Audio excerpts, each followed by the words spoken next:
So everyone is talking about problems in PvP, skill-based matchmaking and win-loss preservation. Destiny is tilting and frustrating, but we love it and we always want more. Today I want to talk about how I conquer both frustration and boredom in the Crucible.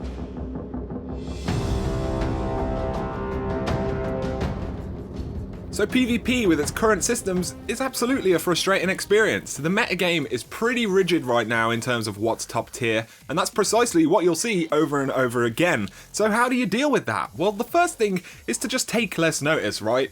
Don't let a video game have command over your emotions. And it is easy to say this, yes, but when you think about it, is anything in this game worth affecting how you feel about your day or even your life? Well, not really at all. XX Captain Noob with his Mapador and fucking McDonald's Wi-Fi decides to start teabagging you, and despite his apparent lack of ability, what influence does that actually need to have on your happiness or on your life? And the answer to that is absolutely none. With that in mind, let's think about something else, grinding the Crucible.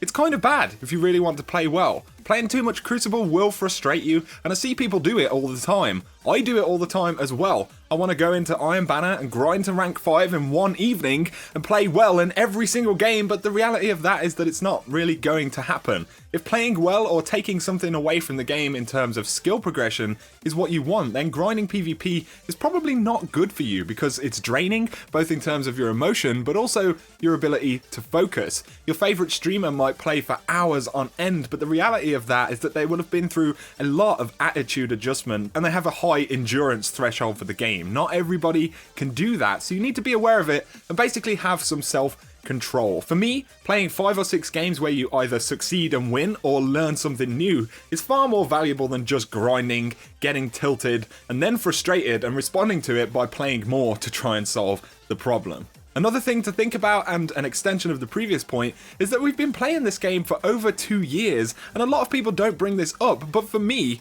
when you've played a game for this kind of period of time, the frustration that you'll have will naturally go up. People get burned out, and the desire to keep playing Destiny can kind of override that and make it really difficult to realize, which puts you again in this position where you're going to get fed up quickly. On the whole, a bit of attitude adjustment coming from the first point where Destiny should not affect your happiness is super important, but on top of this, remember that you can only give your best for so long in a day. If you find it frustrating, put it down, do something else, come back another time, especially if you're trying to play well or improve. Self-respect is important.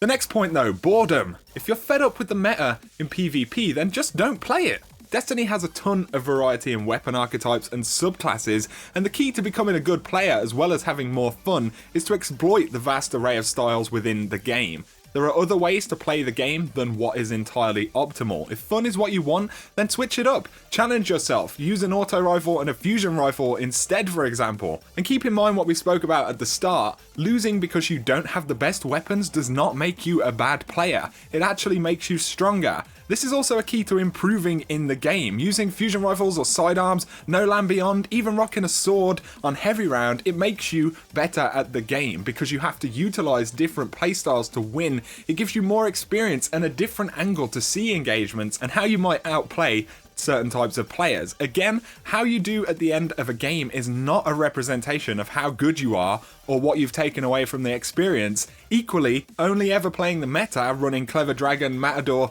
and a Stormcaller is not a good representation of how you're improving at the game. Yes, you can become insanely good at the meta game, but if you look at the best players on Twitch or YouTube, or often the even better players who aren't strictly in the public eye, none of them become the best by repeating what's optimal over and over, and that's super important. Variety is the spice of life, but it's also the spice of fun and improvement. The overarching message for this video for me is to have fun and have an interesting experience. Whether you want to be the best or you just want to enjoy the video game, attitude is important, and so is non-repetition. The stuff we've spoken about here has really helped me to improve, but more valuable to me is that it's kept me in the game and gives me a good reason to enjoy Destiny PvP. So there you go guys, just my thoughts. If they have an impact on your time in the game, then that makes me really, really happy. But either way, let us know in the comments how you feel and what makes you happy in Destiny. Because in this time of frustration in the game, it's worth remembering the value of our happiness above other things in life. So if you've enjoyed this video, a like is always super appreciated down below. If you're new to the channel, you may want to consider hitting subscribe to see a lot more Destiny content. For now though, thanks a lot for watching guys, and you have a fun time in Destiny.